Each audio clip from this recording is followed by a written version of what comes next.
नमस्कार, जनता टीवी देख रहे हैं आप। मैं आपके साथ दीक्षा शर्मा। बुलेटिन में शुरुआत करेंगे 2 मिनट में 10 बड़ी खबरों के साथ। रुड़की की कोर यूनिवर्सिटी में दीक्षांत समारोह का आयोजन, राज्यपाल गुरमीत सिंह ने की शिरकत। 615 छात्रों को दी गई डिग्रियां। बद्रीनाथ विधायक लखपत बुटोला ने पहाड़ में निकासी को लेकर चिंता की जाहिर, बोले अच्छी शिक्षा और चिकित्सा बड़ी चुनौती। मुख्यमंत्री से कई बार किया है जिक्र, पर नहीं हो रही सुनवाई। देहरादून में अवैध रेट्रो साइलेंसर और हॉर्न लगाने वाले वाहनों पर पुलिस की सख्ती। चेकिंग के दौरान 36 वाहनों को किया गया सीज, 62 वाहनों के काटे गए चालान।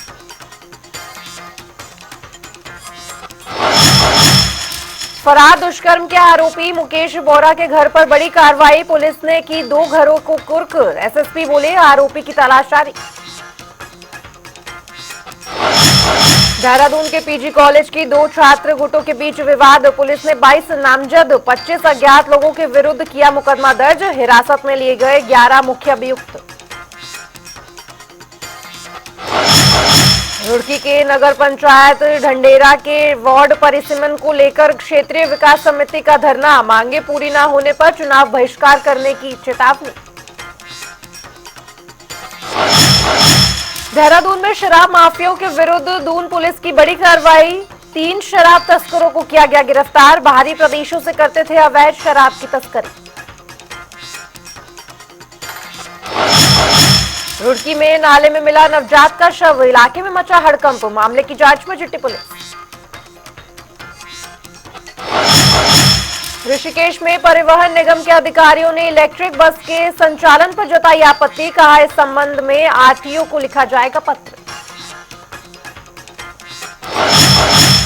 हल्द्वानी में कुमाऊं कमिश्नर ने गौलापुर और अंतर्राष्ट्रीय स्टेडियम का किया निरीक्षण, मौके पर कई अधिकारी भी रहे मौजूद।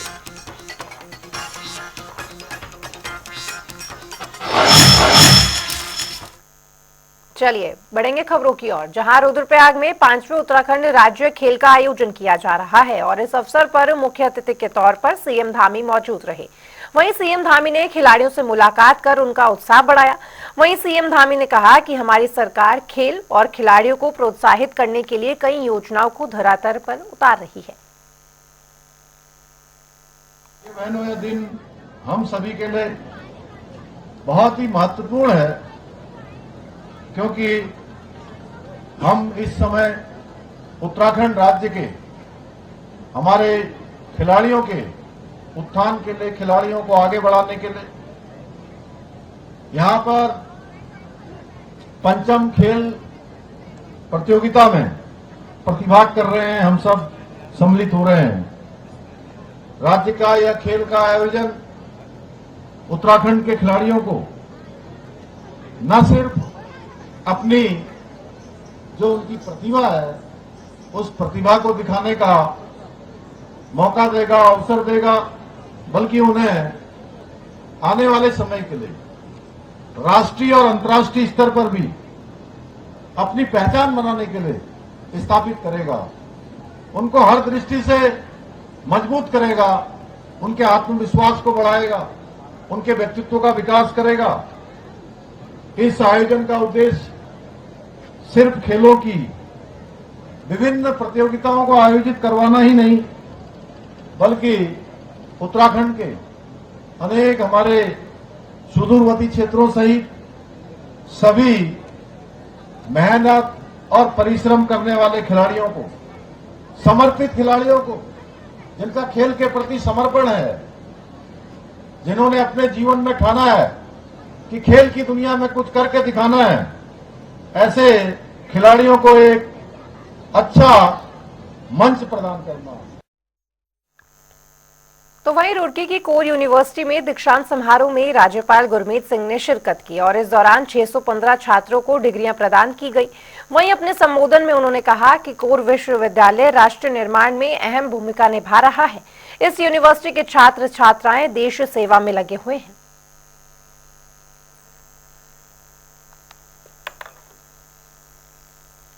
तो उधर मसूरी में कांग्रेस की ओर से कैबिनेट मंत्री गणेश जोशी के खिलाफ मौन व्रत किया गया। दरअसल कैबिनेट मंत्री गणेश जोशी पर आय से अधिक संपत्ति मामले में कोई कार्रवाई नहीं किए जाने के साथ ही गणेश जोशी की ओर से कांग्रेस प्रदेश महामंत्री गोदावरी थापली के खिलाफ अभद्र टिप्पणी की गई है, जिसके बाद कार्यकर्ताओं में रोष का माहौल है।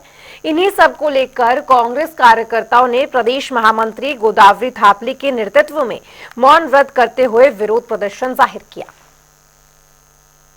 तो मैं जो माननीय मंत्री है और यहाँ के विधायक हैं गणेश जोशी जी, जिन्होंने हमारी महिला नेत्री और प्रदेश महामंत्री और जो 2 बार उनके सामने चुनाव लड़ चुकी है उस महिला के कद की बात करी, तो कद उनका उनसे 10 गुना ऊपर है, क्योंकि वो किसी घोटाले में लिप्त नहीं है, उन्होंने कोई भ्रष्टाचार नहीं करा, वो गणेश जोशी के कद में नहीं आना चाहती। तो सर्वप्रथम तो मैं उनके इस बयान की निंदा करता हूँ और उनसे कहता हूं कि वो अपने इस बयान को वापस लें और इसका खंडन करें। वहीं जहां तक आज मौन व्रत का हमारा जो हम यहां बैठे हैं, हमने पूर्व में भी प्रेस वार्ता की थी और अभी तक मुख्यमंत्री द्वारा कोई कार्रवाई नहीं की गई है।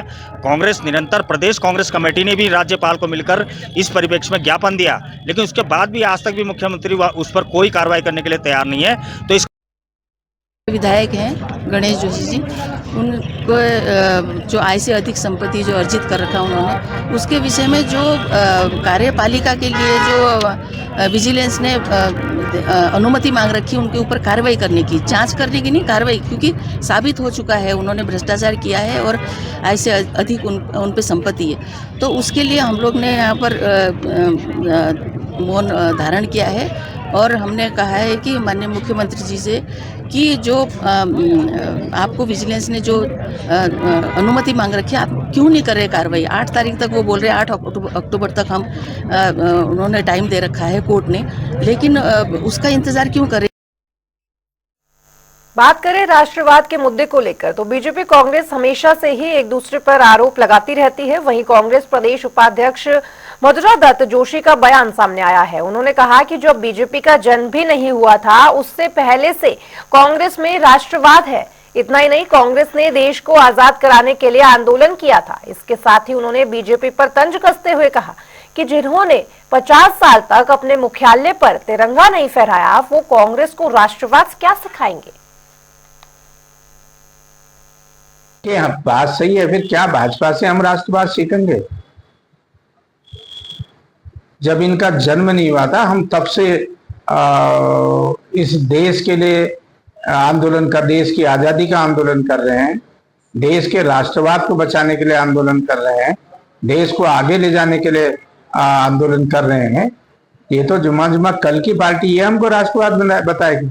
जिन लोगों ने 50 साल तक अपने कार्यालय में, आरएसएस के कार्यालय में तिरंगा झंडा नहीं लहराया, उनसे हमें राष्ट्रवाद की शिक्षा लेने की आवश्यकता नहीं है। वो छद्म राष्ट्रवाद अपने पर रखें। ठग लोग हैं, छलने वाले लोग हैं, कपटी लोग हैं, षड्यंत्रकारी लोग हैं। ऐसे लोगों से हमको राष्ट्रवाद सीखने की आवश्यकता नहीं पड़ेगी। तो उधर नैनीताल में पार्किंग के लिहाज के महत्वपूर्ण पर्यटन स्थानों पर KMVN पार्किंग बनाने जा रहा है। फिलहाल नैनीताल में 2 पार्किंग, भीमताल में और 1 हल्द्वानी में 2 पार्किंग है। इसके अलावा कैंची धाम, 7 ताल और हल्द्वानी में 4 से 5 पार्किंग पाइपलाइन में है। वहीं इस पर जानकारी देते हुए KMVN के प्रबंध निदेशक ने बताया कि पर्यटक के बढ़ते दबाव को देखते हुए जिलों में वाहन के दबाव और जाम की समस्या को कम करने की कोशिश की जा रही है और इस ही कड़ी में पार्किंग बनाने का काम जारी है।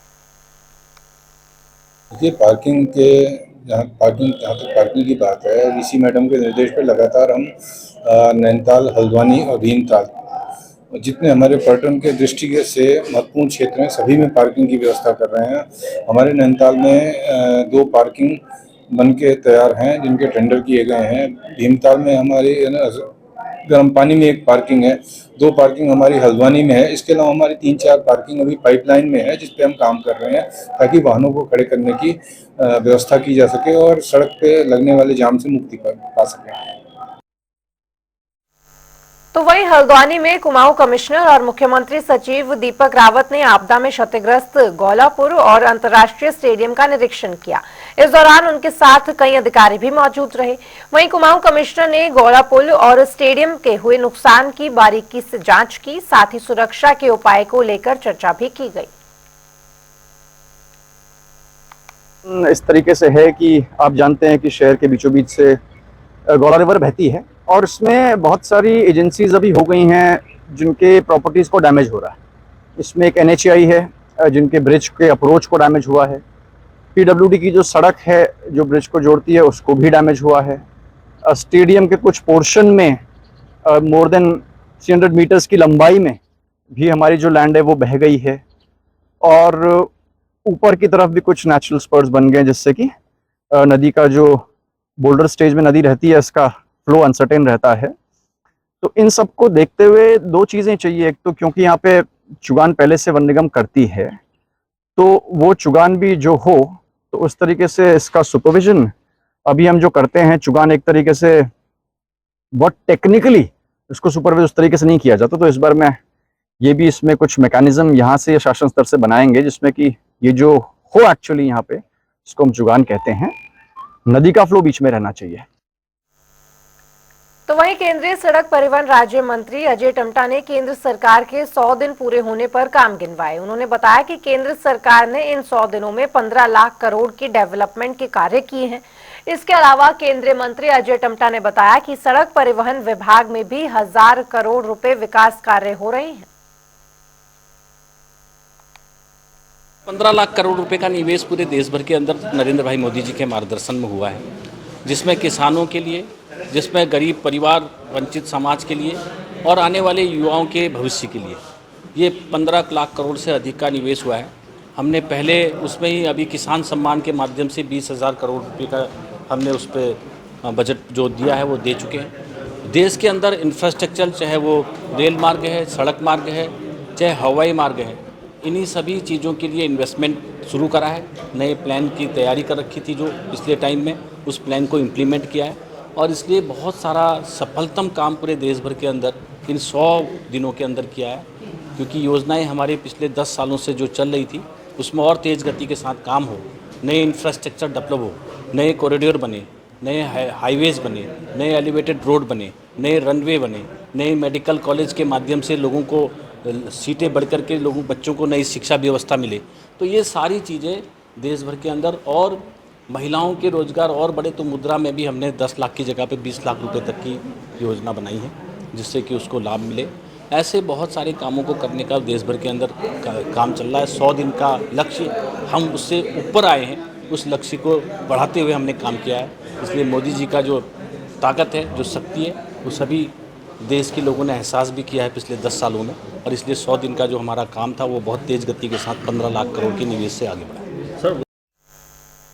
तो वहीं पॉक्सो और दुष्कर्म के आरोप में फरार चल रहे नैनीताल दुग्ध संघ के अध्यक्ष मुकेश बोरा के दोनों घरों में पुलिस ने कुर्की की कार्रवाई की।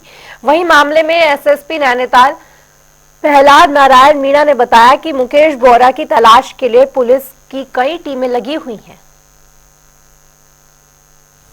देखिए, कोर्ट का स्टे हटने के बाद में मुकेश बोरा की गिरफ्तारी के लिए हमारी टीमें एक्टिव हो रखी और सभी जगह दबिश दी जा रही है। साथ ही हमने कोर्ट से इसका तराशी का वारंट भी हमने ले रखा है, तो जल्दी ही मुकेश बोरा की संपत्ति की पूरी कार्रवाई भी की जाएगी। तो उधर जिला अधिकारी नैनीताल वंदना सिंह ने हल्द्वानी की जनता की समस्याओं को दूर करने के लिए एक अनोखी पहल शुरू की है। दरअसल डीएम वंदना ने समनाथ विधान दिवस की शुरुआत की है, जिसमें नगर निगम के 10 वार्डों की सुनवाई ओपन बैठक के जरिए की जाती है और इसी कड़ी में वार्ड 20 से 30 तक की सुनवाई की गई है। इस दौरान कुल 60 शिकायत प्राप्त हुई, जिनमें से अधिकतर समस्याओं का निस्तारण कर मौके पर ही उनका निपटारा किया गया।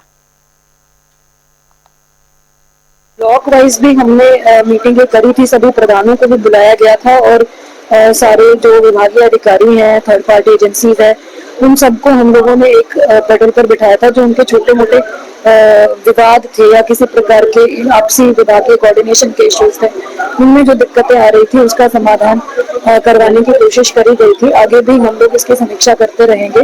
जो हमने अभी क्योंकि मानसून खत्म हो गया है, तो जो जिन योजनाओं में ट्रायल टेस्टिंग वगैरह कंप्लीट हो चुकी है, वहाँ रोडों को रिपेयर करने का काम अभी युद्ध स्तर पर टेकअप करा जाना है विभागों के द्वारा। उसमें जो भी धनराशि वगैरह है वो संबंधित कार्यदायी संस्थाओं को दे दी गई है। सभी जो जल जीवन मिशन की एजेंसीज हैं वो अपनी एनओसी जारी करेंगी और इसको हम लोग मिशन मोड में रोड्स के रिपेयर वर्क को टेकअप करवाएंगे। बात करें विकासनगर के भाऊवाला की, जहां पर बहुउद्देशीय शिविर का आयोजन किया गया, जिसमें डीएम समीर बंसल ने क्षेत्रवासियों की लंबे समय से चली आ रही समस्याओं का मौके पर ही निस्तारण किया। इस दौरान डीएम ने दिव्यांग महिलाओं और युवाओं को व्हीलचेयर भी वितरित की।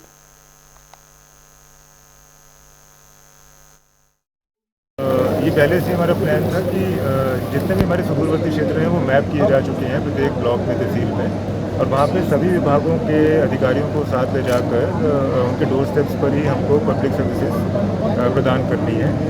वो भले ही वो हमारे स्वास्थ्य शिविर हों, विकलांग प्रमाण पत्र हों, इंटेलेक्चुअल डिसेबिलिटी सर्टिफिकेट हों जिसको हम मानसिक विकलांगता बोलते हैं, वो सभी डॉक्टर्स उपस्थित हैं। सभी प्रमाण पत्र आज ही जारी किए जा रहे हैं और उनके बाद उनकी पेंशन भी आज ही लगाई जा रही है। इसी तरह से हमारे आयुष्मान कार्ड है, आधार कार्ड है, वो मौके पर ही बनाकर संबंधित को प्रदान किए जा रहे हैं। पशु चिकित्सा शिविर है, हमारे यहाँ पे बहुत डेयरी फार्मर्स हैं, एनिमल हस्बेंड्री का जो पालन करते हैं, उनके पशुओं को कोई रोग है, कोई दवाई चाहिए, वैक्सीनेशन चाहिए, तो वो सभी डॉक्टर भी उपलब्ध हैं। इसी के साथ साथ जो हमारे राजस्व विभाग से प्रमाण पत्र बनते हैं, रिपोर्ट्स लगती हैं विभिन्न प्रयोजनों के लिए, वो भी मौके पर ही लगाई जा रही है। और जो हमारे कृषि उद्यान के यंत्र बनते हैं, दवाइयाँ चाहिए, कुछ छोटे इक्विपमेंट्स चाहिए, वो भी स्पॉट पर ही दिए जाते हैं। इसका एक सोशल उद्देश्य भी रहता है कि जो हमारी लोकल कम्युनिटी है उसका गवर्नमेंट के प्रति ट्रस्ट उजागर हो, ट्रस्ट बढ़े।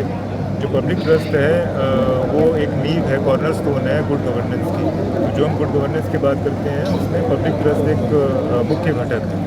तो इन आयोजनों से उसमें वृद्धि होगी। सर, राजधानी से लगा हुआ जो बच्चों को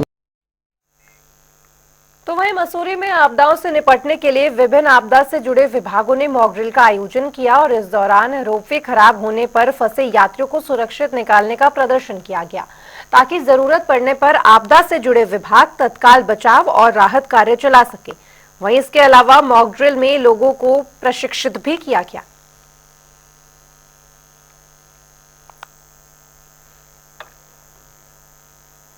तो उधर खटीमा में वन महिलाएं गांव के इस वन भूमि पर अतिक्रमण कर बनाए गए पोल्ट्री फार्म को ध्वस्त किया गया। वहीं इस पर जानकारी देते हुए उप प्रभागीय वनाधिकारी संचिता वर्मा ने बताया कि वन भूमि पर किए गए अतिक्रमण को हटा दिया गया है। हम ध्यान रखेंगे कि दोबारा जमीन पर अतिक्रमण न हो।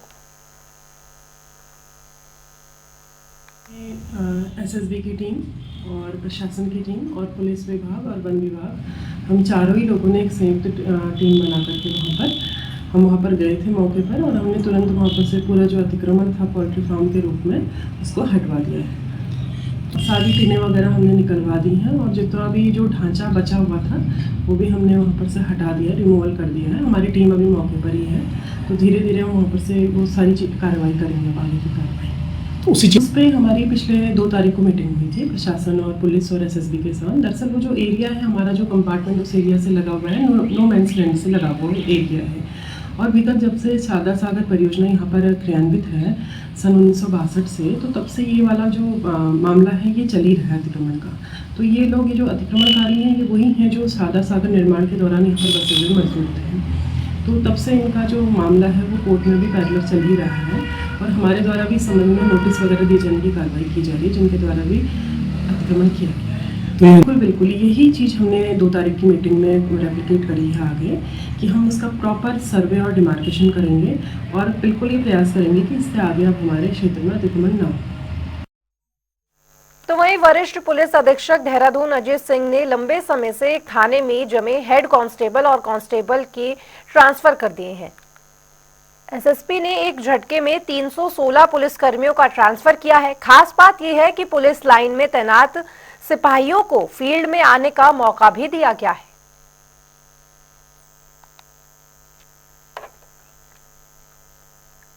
तो उधर बद्रीनाथ से विधायक लखपत सिंह बुटोला ने अपने क्षेत्र की समस्या और विकास कार्य को लेकर कहा कि पहाड़ी क्षेत्र का विकास एक तरह की चुनौती होती है, क्योंकि पहाड़ी क्षेत्र की भौगोलिक परिस्थितियां बिल्कुल अलग होती हैं। पहाड़ी क्षेत्र मैदानी क्षेत्र से ज्यादा बड़ा होता है। साथ ही विधायक लखपत सिंह बुटोला ने कहा कि बद्रीनाथ विधानसभा में सबसे बड़ी समस्या शिक्षा, चिकित्सा और सड़क है। सड़कें अभी तक बंद पड़ी हुई हैं। ना ही अच्छे विद्यालय हैं और ना ही अच्छे अस्पताल अभी तक वहां खुले भी नहीं हैं। मैंने कई बार मुख्यमंत्री से मुलाकात भी कर ली, लेकिन उस पर कोई भी सुनवाई नहीं हो रही है। पहाड़ का मेरी विधानसभा आप समझ लिया 4,500 वर्ग किलोमीटर बड़ी है। देहरादून के 11 विधायकों से बड़ी एक विधानसभा है। कितने 11 विधायक चुने जाते हैं। भौगोलिक परिस्थितियां बहुत भिन्न है। 250 किलोमीटर लंबी विधानसभा है और मैं चाहता था कि इसमें जो आपदाएं वहां पे आ जाए, उन आपदाओं को लेकर सरकार चर्चा करे। सदन से भी सरकार भागी है, अपनी जिम्मेदारी से भाग रही। लगातार मैं माननीय 2 मुख्यमंत्री जी से मिल चुका हूँ, लेकिन जो विकास के काम होने चाहिए वो नहीं हो पा रहे, सड़कें नहीं खुल पा रही। इस समय पहाड़ के अंदर सबसे बड़ी समस्या है शिक्षा, स्वास्थ्य और सड़क। न सड़कें खुल पा रही, न स्वास्थ्य सही ढंग से चल रहा, शिक्षा के हाल बदतर हो रहे हैं। इन चीजों को लेकर मैं काम कर रहा हूँ, लगातार अपनी बात पे कह रहा हूँ। तो वहीं कांग्रेस लगातार अंकिता भंडारी के मुद्दे को राज्य में समय समय पर उठाकर सरकार को घेरने का प्रयास करती रही है। महिला कांग्रेस के जरिए समय समय पर अंकिता भंडारी के मुद्दे पर जुलूस, प्रदर्शन और सीएम आवास घेराव का कार्यक्रम किया जाता है। तो वहीं बीजेपी की तरफ से भी अंकिता भंडारी हत्याकांड पर अनेकों बार टिप्पणी की जा चुकी है। आपको बता दें कि अंकिता भंडारी हत्याकांड के आरोपी अभी भी जेल की सलाखों के पीछे हैं। अपमान तो भाजपा कर रही है। ऐसा कैसे होगा कि अंकिता जिस बच्ची के लिए हम न्याय मांग रहे हैं, उसका नाम लेके उसके न्याय मांग रहे हैं, तो उसका अपमान कर रही है। अपमान तो भाजपा कर रही है जो उसको न्याय नहीं दिला पा रही है।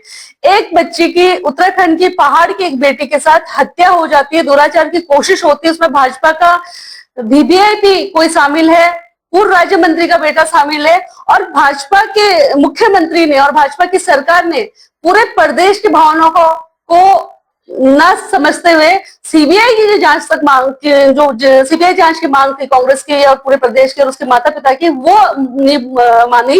उसके बाद फास्ट ट्रैक कोर्ट में इस केस को नहीं चलाया। तो भाजपा अंकिता का अपमान कर रही है, कांग्रेस उसके लिए जो न्याय मांग रही है वो अपमान कर रही है। सोचने वाला विषय है।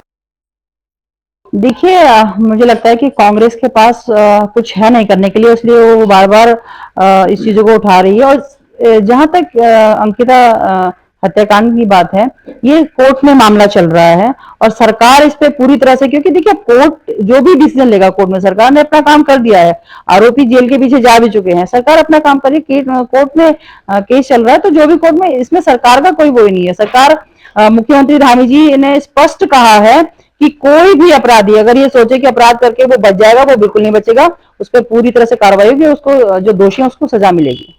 केदारनाथ उपचुनाव। फिलहाल वक्त एक ब्रेक का, लेकिन ब्रेक के उस पार भी खबरों का सिलसिला जनता टीवी पर लगातार जारी है। नमस्कार।